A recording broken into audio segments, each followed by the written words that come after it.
First trimester was a nightmare for me. वहाँ पे मेरे को बहुत ज्यादा अपने हस्बैंड की कमी महसूस होती थी। हमको ऐसा खाना खिलाया जा रहा है लाइक टेस्टलेस, बट बाहर के लोगों ने बहुत लोगों ने मुझसे बोला कि hello everyone, welcome back to our YouTube channel mamma and Trivi की दुनिया। तो आज की जो वीडियो होने वाली है वो है मेरा पर्सनल एक्सपीरियंस कि मैंने ऐसी क्या चीजें करी जिसकी वजह से ये बहुत बड़ा वर्ड पोस्टपार्टम डिप्रेशन मेरी लाइफ में एंटर नहीं कर पाया।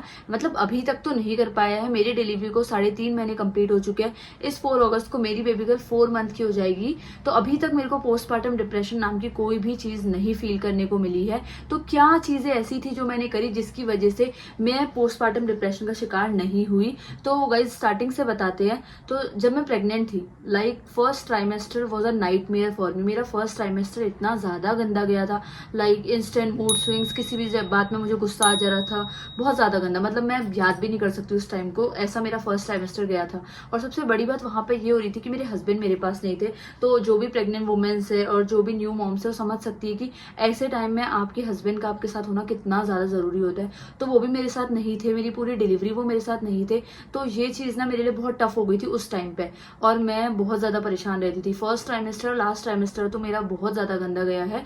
फर्स्ट ट्राइमेस्टर इसलिए गंदा गया कि मूड स्विंग्स, मुझे बहुत ज्यादा मूड स्विंग्स होते थे गाइस। मतलब मुझे खुद नहीं पता होता था मुझे किस बात में गुस्सा आ जाए। और लास्ट ट्राइमेस्टर में मेरे बॉडी पेन होने लग गया था, मेरे बैक पेन, मेरे पैर पूरे सूज गए थे, तो मैं कुछ नहीं कर पा रही थी। तो वहां पे मेरे को बहुत ज्यादा अपने हस्बैंड की कमी महसूस होती थी। उस टाइम पे मुझे लगता था कि भाई अभी ऐसा हो रहा है तो डिलीवरी के बाद जब बेबी हो जाएगा, सी सेक्शन, नॉर्मल डिलीवरी जो भी होगा, वहां पे मैं अपने हस्बैंड के बिना कैसे चीजें संभाल पाऊंगी। तो मुझे इस चीज का बहुत ज्यादा डर था। और मैंने, क्योंकि आजकल तो चीजें सब पता होती है, इंस्टाग्राम वगैरह में सब बातें होती है, पोस्टपार्टम डिप्रेशन में ऐसा होता है वैसा होता है। तो सीरियसली मुझे बहुत ज्यादा डर था कि जब मेरी डिलीवरी हो जाएगी और मेरे हस्बैंड चले जाएंगे तो मैं पता नहीं मैं क्या करूंगी, कैसे हैंडल करूंगी, पोस्टपार्टम डिप्रेशन से मैं कैसे फाइट कर पाऊंगी।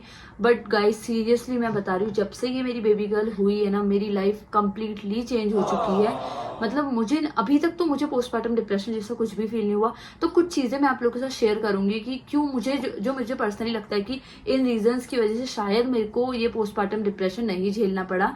तो एक एक करके बात करते हैं। सबसे पहली चीज, जब हम लोगों की डिलीवरी होती है तो सबसे पहली चीज हमारी इंडियन फैमिलीज में होता है रेस्ट्रिक्शंस।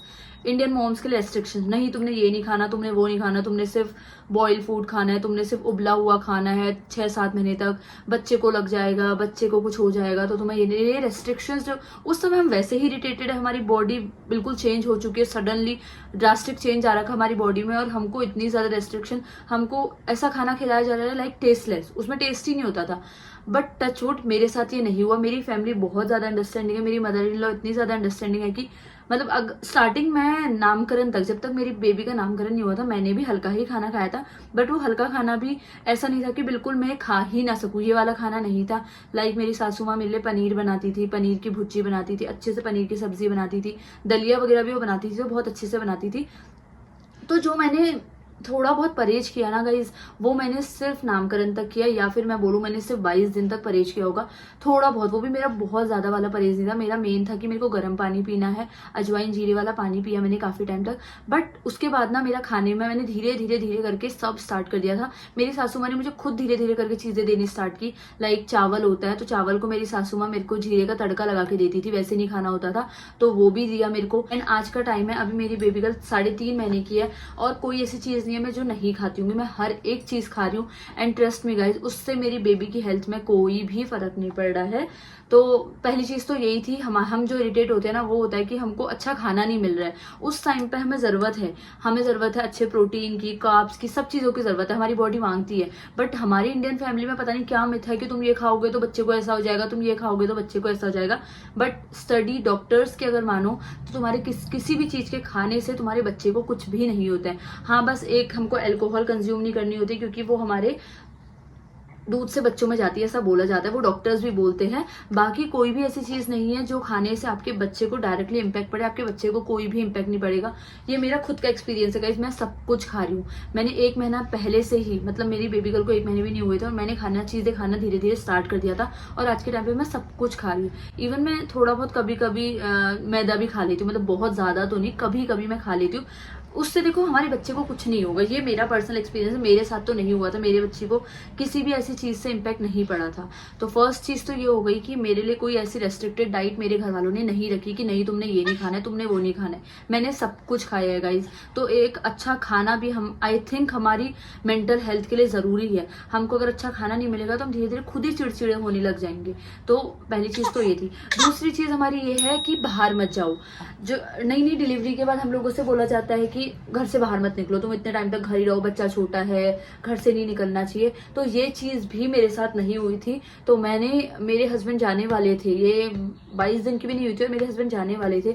तो उससे पहले भी हम लोग, मैं, मेरी ननद, हम 4-5 जने हम लोग ऐसे आउटिंग पे गए थे। मतलब हम जा रहे थे। इवन नामकरण से पहले भी एक दिन मैं बहुत लो फील कर रही थी, मुझे लाइक बुखार जैसा आ रहा था। तो मेरे हस्बैंड ने मुझसे बोला कि चल मैं तेरे को थोड़ा बाहर घुमा के लाता हूँ, ड्राइव करके आते हैं, शायद तेरे को बेटर फील होगा। तो मैं नामकरण से पहले भी उनके साथ ऐसे सिर्फ ड्राइव पे चली गई थी कि मुझे बेटर फील, और सच में मुझे बेटर फील हुआ था। घर में रह रहे कि मेरे को फीवर सा बहुत लो फील होने लग गया था, और बाहर गई तो फिर मेरे को बहुत अच्छा फील हुआ था। एंड उसके बाद भी हम लोग बाहर रेगुलर जाते हैं। मैं फैमिली गैदरिंग्स में जाती हूँ, मैं पार्टीज में जाती हूँ, मैं शादियों में जाती हूँ। 22 डेज मेरी बेबी गर्ल को नहीं हुए थे, मैंने शादियां भी अटेंड करी है। लाइक मेरे से लोगों ने, बाहर के लोगों ने मुझसे, ये भी मेरी मदर इन लॉ ने नहीं बोला, कभी मना नहीं करा उन्होंने मुझसे जाने के लिए, वो मेरे से जाओ बोलती थी। बट बाहर के लोगों ने, बहुत लोगों ने मुझसे बोला कि तू अभी से बाहर निकल गई, अभी तेरा बच्चा इतना छोटा है, हमारी बेटी तो कहीं भी नहीं जा रही है, घर में बैठी हुई है। तो ये चीजें मुझसे बाहर के लोगों ने बहुत बोली, बट मेरे घर वालों ने मुझे कभी नहीं रोका। तो मैं गई, मैं फैमिली गैदरिंग्स में भी गई, पार्टीज वगैरह में भी गई। इवन अभी मेरी बेबी गर्ल जब 2.5 मंथ की थी तो हम एक पहाड़ की ट्रिप भी करके आए विद फैमिली।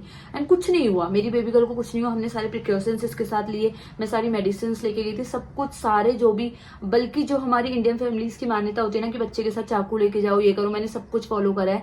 तो अगर मेरी मदर इन लॉ मेरे लिए सोच रही है तो मैं भी थोड़ा बहुत उनके अकॉर्डिंग चलती हूँ। वो जो बोलती है कि बच्चे के साथ चाकू लेके चलो, घर आते वक्त हम बच्चे के सर से खिचड़ी घुमा के फेंकते हैं कि अगर डरा भी होगा बच्चा तो वो ना हो। तो हमने सारे प्रिकॉशंस लेके हम घूमने भी गए। तो दूसरी इंपॉर्टेंट चीज यही थी कि मैंने अपने आप को घर में बंद करके नहीं रखा, मैं सब जगह गई, मैं बाहर घूमने भी गई, मैं अभी भी जाती हूँ। मेरी ननद आती है तो हम लोग मूवी चले जाते हैं 2-2 3-3 घंटे के लिए। तो मेरे अकॉर्डिंग ये चीजें ना बहुत ज्यादा मायने रखती है। हमारा माइंड रिफ्रेश हो जाता है, हम बाहर जा रहे हैं, बाहर देख रहे हैं चीजें। अब तुम एक कमरे के अंदर अगर बंद रहोगे तो तुम्हें डिप्रेशन होगा, तुम्हारी डिलीवरी नहीं हुई होगी। अगर तुम नॉर्मली भी एक कमरे के अंदर बंद रहोगे सुबह से शाम तक तो तुम्हें डिप्रेशन ऑब्वियसली होना ही है। तो अभी तो तुम्हारी डिलीवरी हुई है, तुम्हारे साथ बच्चा है, तो तुमको डिप्रेशन क्यों नहीं होगा। तो दूसरी चीज ये थी मेरे को, जिस वजह से मैंने ये पोस्टमार्टम डिप्रेशन नहीं एक्सपीरियंस किया, कि मैं घर के अंदर बंद नहीं रही। तीसरी चीज फैमिली का support, and the most important thing है फैमिली का सपोर्ट। मेरे घर में मेरी फैमिली का बहुत ज्यादा सपोर्ट है। लाइक सीरियसली मैं आपको बताऊं, मुझे अपने मायके में अच्छा नहीं लगता है, क्योंकि वहां ना सब लोग बिजी है। मेरे मायके में मॉल है तो सब लोग बिजी रहते हैं, किसी के पास टाइम नहीं, और इसको 24 घंटे मुझे देखना पड़ता है। और मैं वहां जाके इरिटेट हो जाती हूँ। मैं गई थी भी कुछ टाइम बीच में, वहां मैं इतना ज्यादा इरिटेट हो गई थी। लाइक मेरी मम्मी से भी लड़ाई हो जा रही थी कि मैं तो अपने ससुराल में ही अच्छी हूँ, एटलीस्ट मम्मी मेरी सासू माँ इसको देखती तो है, मैं बाहर तो निकल पाती, वहां तो मैं बंद हो गई थी। तो तीसरी चीज ये है कि फैमिली का सपोर्ट अगर तुम्हारे पास है ना तो तुम्हें डिप्रेशन कभी छू भी नहीं सकता है। तो मेरी सासू माँ बहुत ज्यादा केयरिंग है, मतलब आधे टाइम तो ये उन्हीं के पास रहती है, मेरे पास रहती ही नहीं है। रात को सोने के लिए मेरे पास आती है, फीड कराना होता है तब मेरे पास आती है, वरना ये मेरी सासू माँ के साथ ही रहती है, वो ही इसको अपने साथ खिलाते रहती है। तो जिस वजह से मुझे अपने लिए पर्सनली टाइम मिल जाता है। जो मैंने सुना है ना अपनी फ्रेंड से, लोगों से, कि हमें तो अच्छे से नहाने का टाइम नहीं मिल रहा है, खाने का टाइम नहीं मिल रहा है। मेरे साथ बिल्कुल भी ऐसा नहीं है, मैं अच्छे से अपना नहाती भी हूँ, खाती भी हूँ, सब करती हूँ। उस टाइम पे मेरी सासू माँ इसको देखती, लाइक कभी कभी तो हम लोग ना बारी लगाते हैं कि मैं खा रही हूँ तो मम्मी इसको देख रही है, मम्मी खा रही है तो मैं इसको देख रही हूँ। तो फैमिली का सपोर्ट होना भी बहुत जरूरी है, तो वो भी यहाँ पे मेरे पास था। इवन मेरे हस्बैंड यहाँ नहीं है उसके बाद भी, लाइक पता सीरियसली बताऊँ, जब मेरी डिलीवरी नहीं हुई थी ना, मैं उनको बहुत मिस करती थी। मेरे को बहुत बुरा लगता था उनके बिना कि वो यहाँ नहीं है और बाद में भी नहीं होंगे तो मैं कैसे रहूंगी। सच्ची बता रही हूँ, इस बार ये पहली बार ऐसा हो रहा है, हमारी शादी को 1.5 साल से ज्यादा हो गया है, कि वो मेरे साथ नहीं है और मैं उनको मिस नहीं कर रही हूँ। मेरे को उनको कॉल करने का मन नहीं करता है, मैं इतना ज्यादा खुश हूँ। लोग बोलते हैं कि बच्चा होने के बाद हस्बैंड वाइफ में लड़ाइयाँ ज्यादा हो जाती है, वो डिफरेंसेस आ जाते हैं, बट हमारे बीच में ना बच्चा होने के बाद ज्यादा मुझे लग रहा है अंडरस्टैंडिंग बढ़ गई है, प्यार ज्यादा बढ़ गया है, हम ज्यादा एक दूसरे को समझने लग गए हैं। हमारी लड़ाई टचवुड अभी मैं पता चल रहा है अभी ये वीडियो बंद करने का लड़ाई हो जा रही है, तो सच्ची में तो हमारी ना जब से हमारी बेबी गर्ल हमारी लाइफ में आई है तो हम दोनों का जो रिलेशन है ना वो और मुझे ऐसा लगता है वो और ज्यादा स्ट्रांग हो गया जब से ये हमारी लाइफ में आई है। अरे अब मेरी इतनी भी तारीफ मत करो, मैं इतना भी कुछ खास नहीं। पहले हमारी अब हर हस्बैंड वाइफ की होती है, हमारी भी होती थी, बहुत ज्यादा लड़ाइयाँ होती थी। जब मैं उनके साथ ओमान में रहने गई थी तब भी होती थी, और अभी प्रेगनेंसी के टाइम पे तो मैं क्या ही बताऊं, इतने ज्यादा मूड स्विंग्स होते थे। तो वो एट लास्ट किस पे निकलते हैं, हस्बैंड पे ही निकलते हैं, तो सब उन पे ही निकलते थे। वो भी इरिटेट हो जाते थे, मैं भी इरिटेट हो जाती थी, क्योंकि वो दूर से कुछ कर नहीं पाते थे और वो यहाँ मेरे पास नहीं है, इसलिए मैं इरिटेट और हमारी लड़ाइयाँ हो जाती थी। बट अब हमारी बिल्कुल भी लड़ाइयाँ नहीं होती, बिल्कुल मतलब थोड़ी बहुत होती है, बट फिर हम समझ जाते हैं एक दूसरे को। लाइक मैं ही चली जाती हूँ उनके पास, वापस फोन कर लेती हूँ, वो ही कर लेते हैं। तो एक चीज ये है, तो यही कुछ मुझे ऐसा लगता है इंपॉर्टेंट चीजें हैं जो जरूरी है, जिसकी वजह से पोस्टपार्टम डिप्रेशन हम तक नहीं आ सकता है। सबसे बड़ी चीज तो फैमिली ही है। तुम्हारा इन्वायरमेंट कैसा है, अगर तुम्हारा इन्वायरमेंट अच्छा है, तुम्हारे इन लॉज तुम्हें समझ रही है, तो तुम्हें डिप्रेशन नहीं हो सकता है। तो मेरे तो हर पॉइंट में, जितने पॉइंट पोस्टपार्टम डिप्रेशन के, उन हर पॉइंट में मेरे घर वालों ने मुझे बहुत अच्छे से समझा है। चाहे वो खाने फूड रेस्ट्रिक्शंस की बात हो, तो मेरे को किसी चीज के लिए मना नहीं करा। कुछ चीजें ऐसी है जो हाँ मम्मी मना कर दिए, और मेरी सासू माँ तो इतनी क्यूट है ना, वो मना भी करेगी ना। लाइक स्टार्टिंग में वो मेरे को आम खाने को मना करती थी, वो ला भी नहीं रही थी घर में कि आम नहीं खाते हैं, अच्छा नहीं होता है, बच्चे के दाने निकल जाते हैं करके। और बाद में फिर अगर वो कभी कहीं से आ भी रहा था तो फिर उनको खुद ही लगता था कि मैं खा रही हूँ, ये नहीं खा रही, वो मेरे से खुद ही कहेगी थोड़ा सा खा ले, कुछ नहीं होता है। एंड थोड़ा खाने से गए सच में कुछ होता भी नहीं है, मैंने तो खुद खाया है, तो कुछ भी नहीं होता है। हमारे बेबी में तो नहीं होता है, अगर आपको खुद की एलर्जी है तो उसमें हो सकता है, मतलब बच्चे में कुछ नहीं होगा इस चीज का, मेरी बेबी में तो नहीं हुआ था। तो बस यही थी मेरी कुछ चीजें जिसकी वजह से पोस्टपार्टम डिप्रेशन नाम की चीज अभी तक मेरी जिंदगी में एंटर नहीं हुई है, ना ही होप सो कि आगे भी ना हो। एंड मैं दुआ करती हूँ कि आप लोगों को भी ना हो, आप लोग की भी फैमिली ऐसे ही सपोर्ट करे, आप लोग की भी लाइफ ऐसे ही अच्छी हो जाए छोटा सा बेबी आने के बाद, जैसी मेरी हुई है हमारी त्रिवी के आने के बाद। है ना दिवी, बाय बोल दो सबको, बाय बाय गाइस। अगर आपको हमारी वीडियो अच्छी लगी होगी तो लाइक करके जाना, शेयर करके जाना, सब्सक्राइब करके जाना। Bye bye. Okay guys, bye bye.